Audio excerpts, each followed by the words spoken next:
I'm Shireen Williams from the Fort Worth Star-Telegram, and I'm joined by my co-workers Clarence Hill and Drew Davison, and we're here to talk about the Cowboys as America's team. We're in the Cowboys Media Library and surrounded by all kinds of memorabilia, a lot of it with America's team on it. And Clarence, I probably should start by asking Drew if he knows how they got the term America's team, but I think we probably know that he doesn't know the answer to that, so we'll just tell him. It was a 1978 highlight film, Drew, that Bob Ryan, an editor, just coined the term America's team, and it became very popular and stuck, and the Cowboys have since trademarked it. And Bob Ryan said that he noticed that the Cowboys were always on national TV. They were always playing in front of a bunch of fans. People always were wearing jerseys in the stands, even of the opposing team, and so that's kind of how he came up with the idea. And Clarence, we grew up in Texas. When's the first time you remember America's team when you were a kid, and did you feel like you guys as kids called them America's team? Now, we call them the Cowboys, but I mean, it's always been, you accepted that as the name. You know, that's just part of it. I mean, when I came up, they were already being referred to as America's team, and they were already the most popular football team in Texas and across the country. They were always on TV at 3 o'clock Eastern for the main game in the afternoon. So it was just something, when you're a kid, you don't question that. It's just something you accepted. Drew, you grew up in Kansas City as a Chiefs fan. What did you think of the Cowboys as America's team, and what do you remember about that term growing up? Well, I mean, I was born in '85, so my football formative years were during the triplet era, and you know, I always obviously was a Chiefs fan growing up, going to games, but they were always playing at noon on Sunday, and it seemed like I watched the Cowboys every week because, as you said, they were always playing Monday night or in prime time. So, you know, I kind of knew that the Cowboys were different than the Chiefs just because of how many, A, they were winning Super Bowls, and B, just, you know, how much attention they got every day on SportsCenter and the different talk shows. Tom Landry never liked that term, America's team, Clarence, and from our standpoint, I think we understand why. He thought it kind of made them with the target on their back. But everyone else in the organization seemed to embrace it, and Jerry seems to embrace it too, even now. Well, yeah, I mean, but Jerry's a marketing genius, and it's all about, you know, selling the franchise and selling memorabilia, but he also likes the international attention of the franchise from a marketing standpoint. You know, as Jerry likes to say, it lifts all boats. And so, yeah, I mean, there's nothing wrong with embracing it. I mean, the Cowboys are an iconic name. Whether Tom Landry liked it or not, you know, they were considered, you know, America's team when you have the cheerleaders, you know, doing USO tours and going abroad and doing different things and traveling the country to serve our troops. And, you know, they didn't pick the Redskins cheerleaders. They didn't pick the Rams cheerleaders. They picked the Cowboys cheerleaders. They represented America to a certain extent, to that segment, and so it fit. And, you know, on top of the fact that they were on TV all the time and they were successful, and yeah, certainly in the 70s there were more successful teams. You can say the Steelers and the Packers, and certainly the Packers were a team owned by the fans, but the Cowboys were the one that struck the chord. They were the one that wore the star. They had the white uniforms and the blue helmet, and that resonated.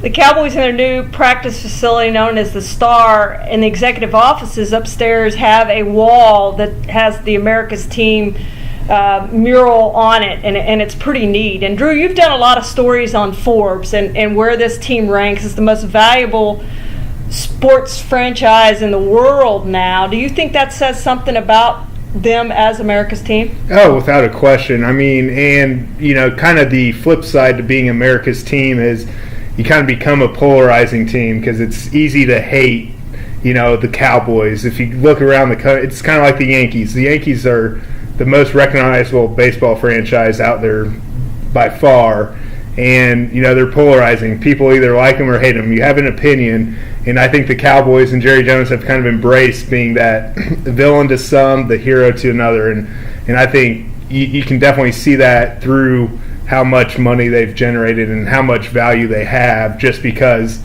everyone knows them. For right, wrong, otherwise, everyone knows the Dallas Cowboys. Clarence, you're kind of the veteran on this beat. You've been here for like 20 years.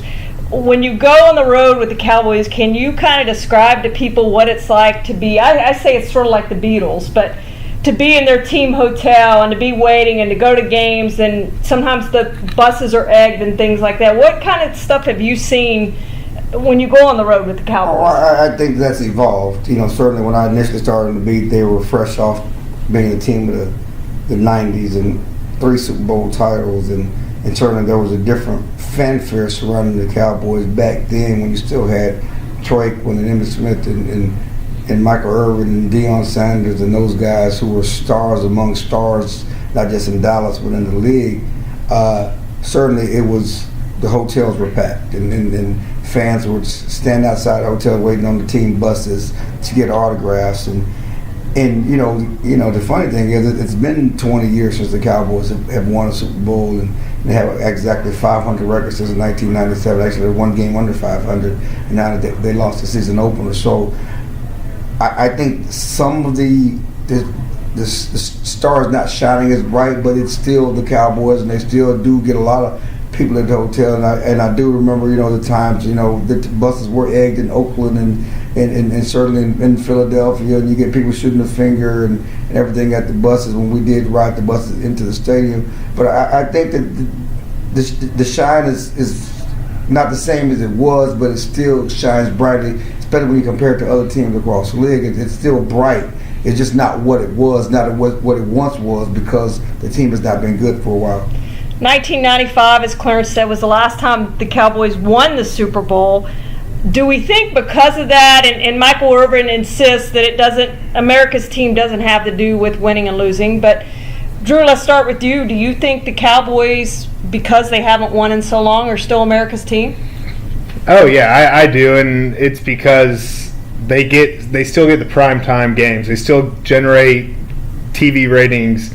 They still, generate interest and build, places like the Star, $1 billion practice facility. Who would have thought, a football team would be practicing with marble floors, kind of leading to the locker room. So I think they still are America's team in terms of their popularity and the interest level they generate. But with that being said, I don't think they're America's team. Like Clarence said, they were the darlings of the 90s, winning Super Bowls with all these household names. Are they that team? No, but they're still among the most recognizable franchises out there. Cowboys were 4-12 last season, yet despite that, they had the 3 highest TV rated shows in America last season. Same question to you, Clarence. You think they're still America's team? Well, yeah. I mean, there's some bloom off the rose, but the rose is still the rose. I mean, there's no question that they're still America's team, and they still strike a chord with the country and with fans that love them and fans that love to hate them. They still watch them, and certainly they're going to get some of the biggest TV ratings, and they have stars in Dez Bryant and Tony Romo and even owner Jerry Jones that resonates with people that they want to watch them, and that's all part of it. It's not just they're America's team because people pay attention to them, win or lose, and again they've been in a long losing streak, but people still watch them, they still pay attention to them, they still resonate with people. If we were going to name another team to challenge the Cowboys as America's team, what would that team be? I would be the Green Bay Packers.